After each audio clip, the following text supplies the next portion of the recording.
Pertanyaan sederhananya adalah gimana sih cara kita menghadapi itu? Saya juga lagi belajar, ini bukan kata saya ya, tapi saya coba merangkum dari beberapa hadis, dari beberapa ayat. Mudah-mudahan ini jadi semacam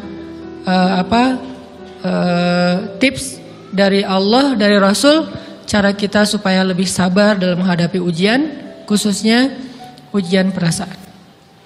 Pertama, saya mengambil dari hadis riwayat yang diriwayatkan dari Abu Hurairah, hadis Hasan. Nabi SAW mengatakan, "Ma yazalul bala'u bil mu'mini wal mu'minati fi nafsihi wa waladihi wa malihi hatta yalqallaha ta'ala wa ma alaihi khati'ah." Tidaklah seseorang selesai diuji, baik dia laki-laki, orang yang beriman, atau perempuan yang beriman, baik itu ujiannya terjadi pada dirinya, atau melalui anaknya, atau melalui hartanya. Artinya ujian harta, ujian fisik, ujian perasaan, sampai dia bertemu dengan Allah dan dia tidak punya dosa. Apa maksud dari hadis ini? Ujian itu tidak akan berakhir kecuali kalau dosa kita sudah habis.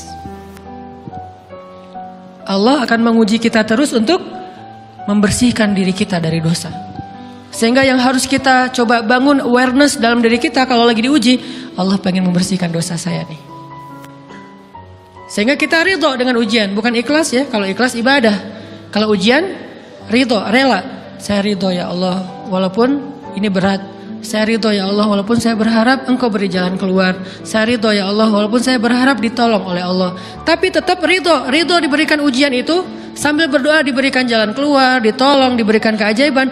Cuman gak mau mengeluh. Dan berdoa meminta jalan keluar bukan mengeluh, itu ibadah. Berdoa itu ibadah dalam Islam. Sehingga Allah suka banget sama hamba yang berdoa. Allah suka dengan hamba yang curhat. Nabi itu kalau lagi curhat, doanya aja bisa berjam-jam cuma doa doang tuh.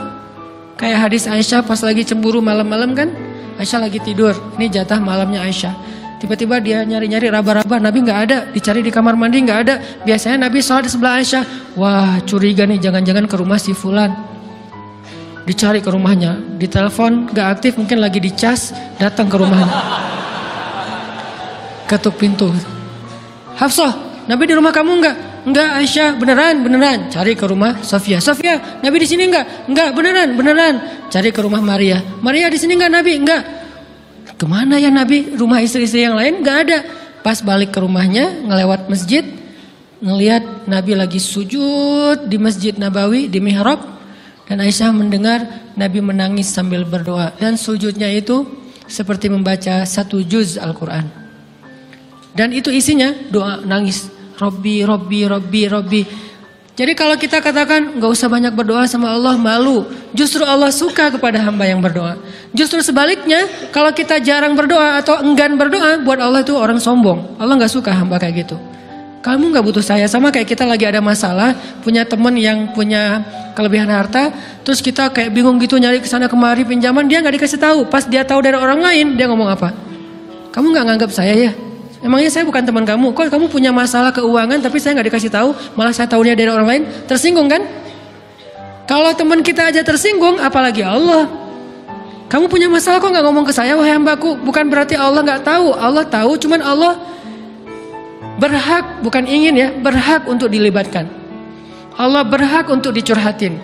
Allah berhak untuk dijadikan tempat kita untuk habis-habisan menangis dan melampiaskan masalah kita kepada Allah dalam bentuk curhat-curhat dan doa. Sehingga kalau kita berdoa, ya Rabbi, Allah langsung inni qarib, mendekat Allah kepada kita. Jadi teman-teman yang dirahmati Allah, kalau kita punya masalah, kita coba bangun awareness, oh Allah pengen membersihkan dosa-dosa saya nih. Terus kita berdoa, ya Allah bantu saya, ya Allah tolonglah saya, istighfar. Saya kadang-kadang ngerasa nih, kalau ada dosa, ada kesalahan, ada kekeliruan yang saya lakukan, misalnya gitu, kalau saya nggak kuat istighfarnya, bentar lagi akan diuji sama Allah. Ujinya macam-macam, alhamdulillahnya ujiannya masih ketahan. Pasti diuji sama Allah. Kalau istighfarnya nggak kuat, taubatnya tuh nggak kuat, langsung diuji sama Allah. Dan saya langsung sadar, oh benar berarti yang tadi ini lagi dihapus sama Allah nih. perkencang lagi, perkuat lagi istighfar. Kenapa? Karena kalau istighfar kita kuat, berarti kan dosa kita dihapus dengan istighfar ya. Otomatis ujian kita durasinya berkurang. Makin kuat istighfar, makin berkurang. Kalau istighfarnya udah mantap, udah selesai, Allah cabut tuh ujian kita. Diganti dengan kebaikan. Jadi teman-teman, kita coba sadari, oh kalau Allah menguji saya, emang saya banyak dosa. Sebelum kita mencari kambing hitam, nyalah-nyalahin orang lain, sebelum kita marah kepada orang lain, kadang wajar kita marah kepada orang lain gara-gara ucapannya, komennya, teks dari dia, wajar. Tapi sebelum itu, marah dulu kepada diri kita atas dosa dan kesalahan kita yang baru saja kita lakukan. Atau yang dulu kita lakuin dan belum benar-benar kita tinggalkan. Kalau kita ngerasa banyak dosa di masa lalu sebelum kita taubat, hijrah, berarti mungkin itulah alasan kenapa sekarang kita diuji setelah hijrah. Kenapa agak-agak harus jungkir balik setelah kita hijrah. Kenapa harus sedikit berdarah-darah setelah kita hijrah. Anggap aja itu untuk mengkifarat, membersihkan dosa-dosa kita yang telah lalu. Supaya apa? Supaya kalau kita pulang kepada Allah, kita pulang dalam keadaan bersih. Dan itu pasti akan menjadi orang yang paling beruntung. Daripada nanti diberesin di akhirat, mending diberesin di dunia kan? Soalnya kalau diberesin di akhirat, itu lebih berat. Akhirat itu perlakuannya beda dengan di dunia. Di dunia kalau kita salah, akan dibalas oleh Allah. Kalau kita belum taubat, dibalas oleh Allah sama. Tapi di akhirat, ukurannya beda. Sehingga heran ya, kalau ada orang yang merasa beruntung lolos dari hukuman dunia, dia pikir dia udah lolos dari hukuman Allah. Mending dia beresin deh di dunia daripada nanti di akhir berlarut-larut. Itu bahaya banget. Kalau buat saya pribadi dan saya yakin teman-teman juga kayak gitu, nggak mau ada masalah di akhirat, mending masalah di dunia aja. Tapi masalah di dunia juga kita nggak mau berlarut-larut, pengen cepat dimudahin sama Allah. Caranya istighfar. Tidaklah Allah memberikan kepada kita ujian kecuali salah satu alasannya pengen menghapuskan dosa. Idza kathurat dzunubul 'abdi walam yakun lahu min amalin liyukaffiraha fabtalahu Allahu bil hazan liyukaffiraha.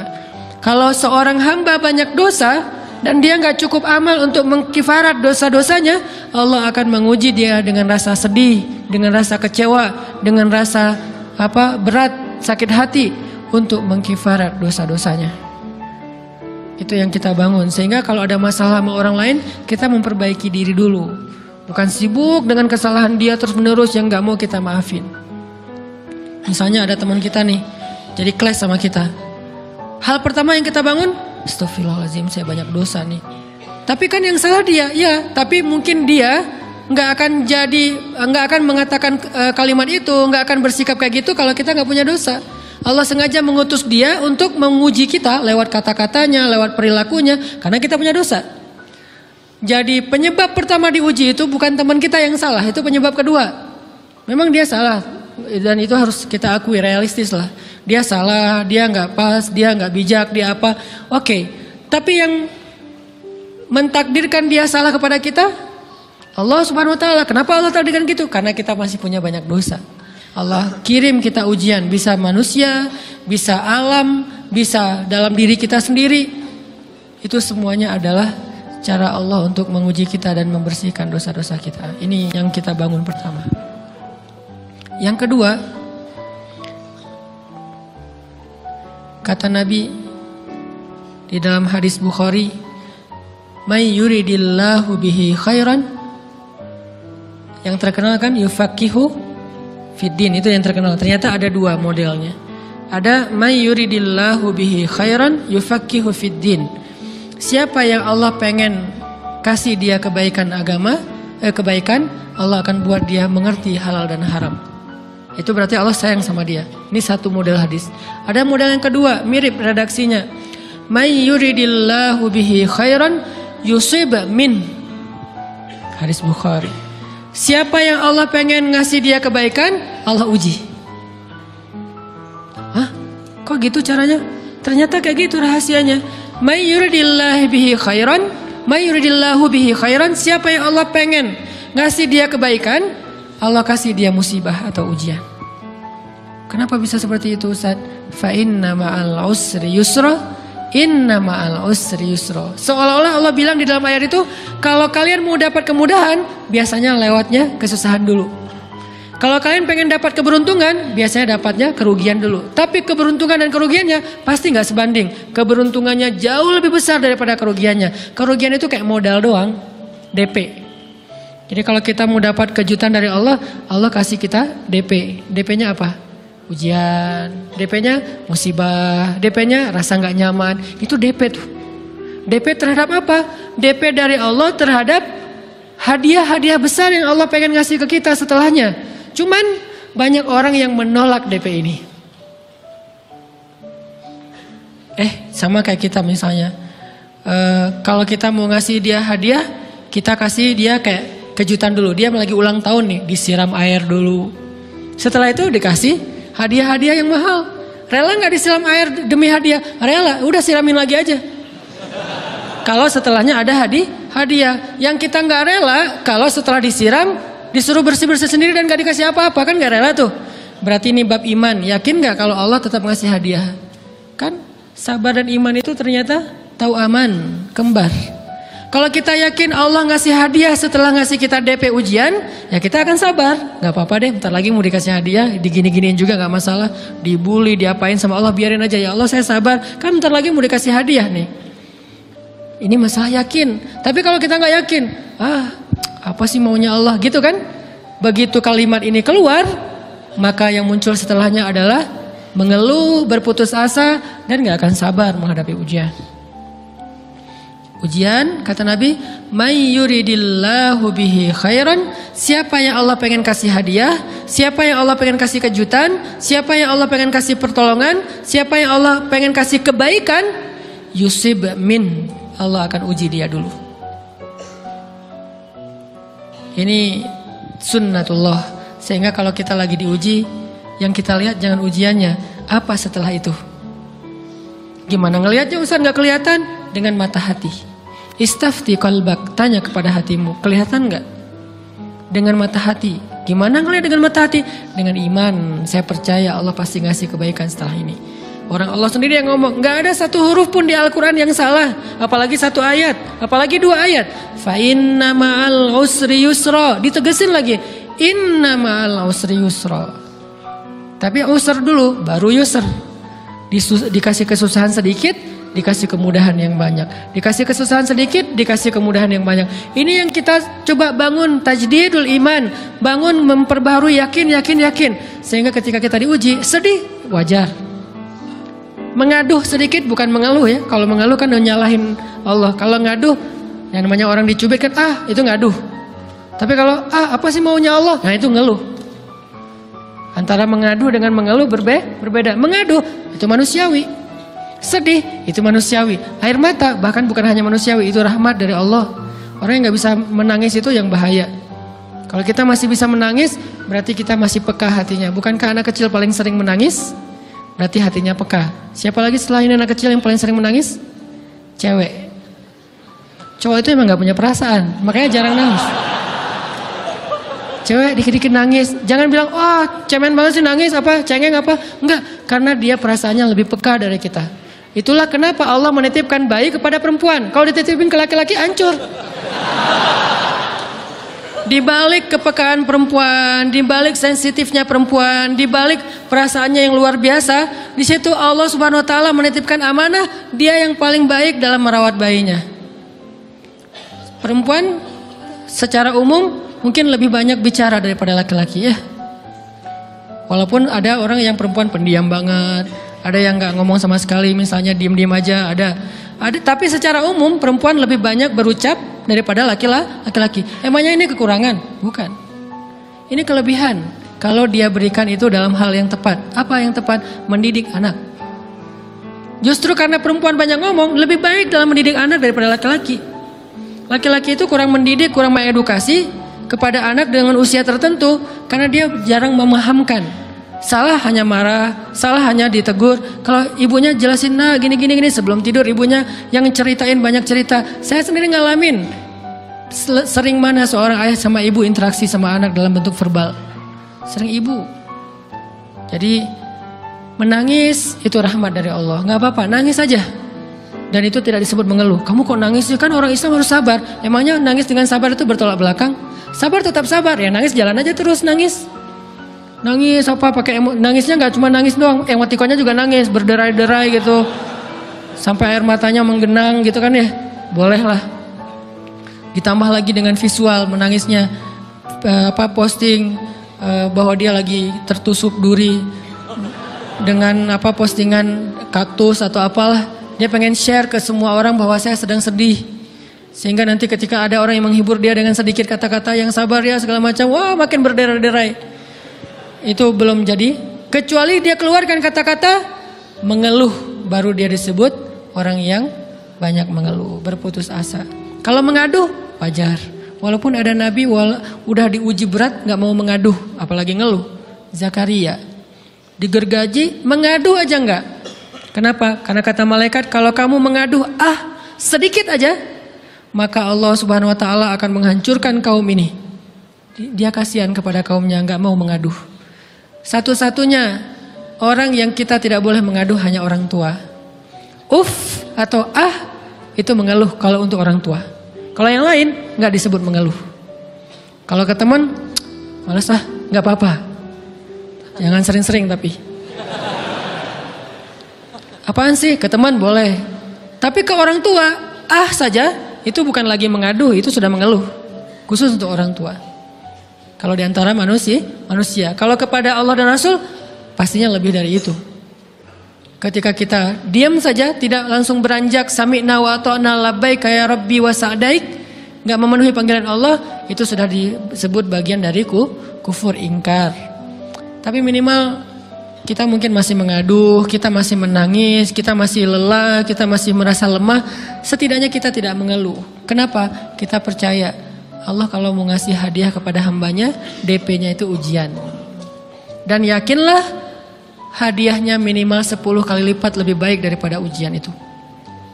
Minimal, karena nggak ada amal soleh yang dibalas di bawah 10 kali lipat tuh nggak ada. Amal soleh, amal ya bukan niat. Amal yang udah kita kerjakan minimal dibalas 10 kali lipat. Minimal, maksimalnya bighairi hisab, tanpa batas.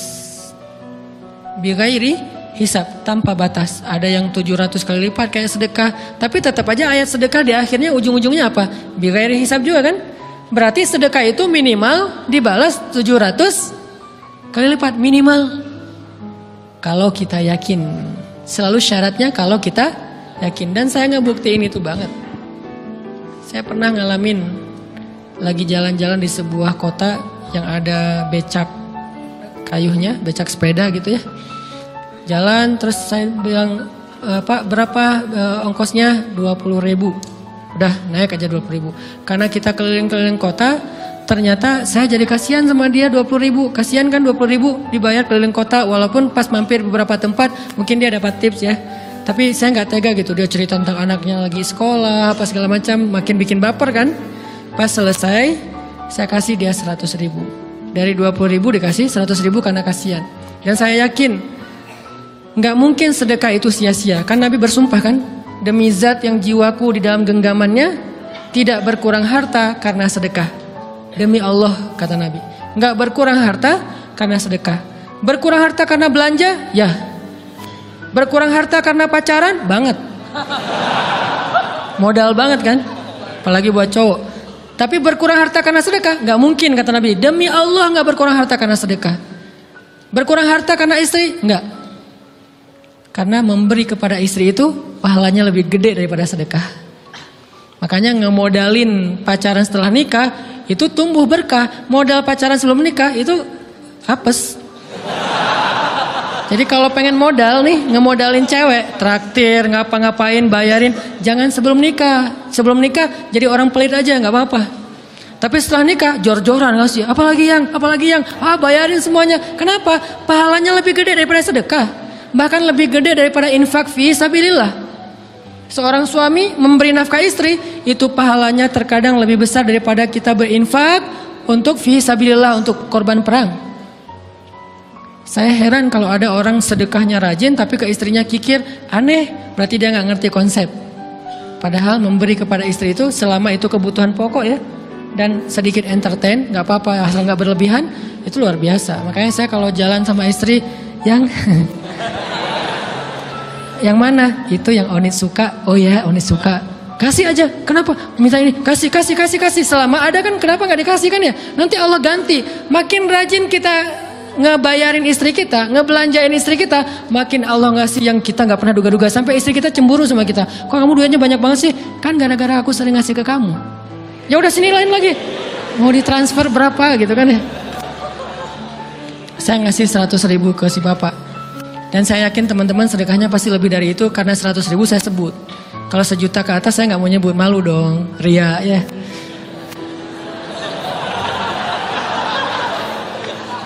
Sebenarnya nggak pernah sih. 100.000 deh, karena kan kecil. Saya kasih 100.000. Ternyata begitu saya kasih 100.000 dia doa. Nah ini nih pentingnya sedekah ke orang yang membutuhkan tapi nggak minta-minta, dia tulus. Dia langsung doa, ya Allah Pak mudah-mudahan rezekinya lancar, berkah, bertambah dan segala macam, bahagia keluarganya.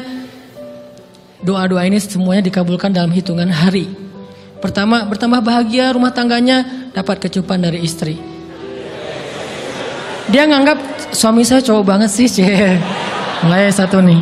2, demi Allah selang 15 jam kalau nggak salah, karena waktu itu malam, besok paginya ada orang yang ngejar-ngejar saya pengen ngasih hadiah. Ustadz saya pengen ketemu Ustadz. Maaf saya nggak bisa ketemu sekarang, lagi rush, lagi tight schedule gitu-gitulah, sosok gaya nggak jelas gitu ya.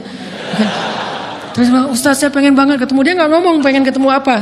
Kalau dia bilang mau ngasih duit kan langsung saya prioritaskan kan ya. Berhubung dia nggak ngomong, ya udahlah, saya sosok jual mahal gitu. Tapi yang namanya rezeki kan gimana kita tolak dia datang kan. Saya nolak. Pokoknya sebentar aja 5 menit nggak akan ganggu waktu Ustadz. Ya udah besok pagi ya pas breakfast gitu. Pakai gaya-gaya dikit breakfast. Pas breakfast, oh ya siap Ustadz. Jam berapa? Jam 8. Udah janjian jam 8. Mungkin orangnya nih dengar live streaming, Pak jazakumullah khair jaza. Makasih banyak, mudah-mudahan Allah tambahkan rezekinya. Terus beliau besok mau flight ke luar kota jam 8. Akhirnya ngubungin lagi malamnya, Pak Ustadz maaf nggak bisa ketemu besok. Karena saya jam 8 itu jadwal terbang. Oh ya udah nggak apa-apa. Seneng dong saya nggak jadi ketemu kan. Tahu gitu kan nyesel saya tuh. Seneng. Besok pagi jam 6 Pak Ustadz. Alhamdulillah ternyata penerbangan saya di delay ke jam 11. Allah delay penerbangannya demi ngasih rezeki buat saya. Kan luar biasa kan. Nah, ini hikmah kepedean saya, kegeeran kepada Allah gitu. Di delay demi saya. Kan kadang-kadang GR ya di depan Allah ya. Robbi akroman kan gitu ayatnya. Allah memuliakan saya dengan istighfar tetap. Akhirnya saya bisa ketemu Ustaz. Saya nggak baca WA-nya, terlambat baca, baru baca jam 8. Dia udah mulai agak putus asa, kayaknya udah gak mungkin ketemu nih. Jam 8 pas saya baca, ternyata orangnya nggak di delay. Ya udah saya balas, ya udah sekarang saya tunggu ya jam 9. Maaf cuma sebentar. Nggak apa-apa Ustaz 5 menit. Datang dia, datang ngasih apa coba? Ngasih duit 200 juta. Demi Allah, cuman berselang beberapa jam saya tolak-tolak. Tahu gitu Pak, datang malam ini aja.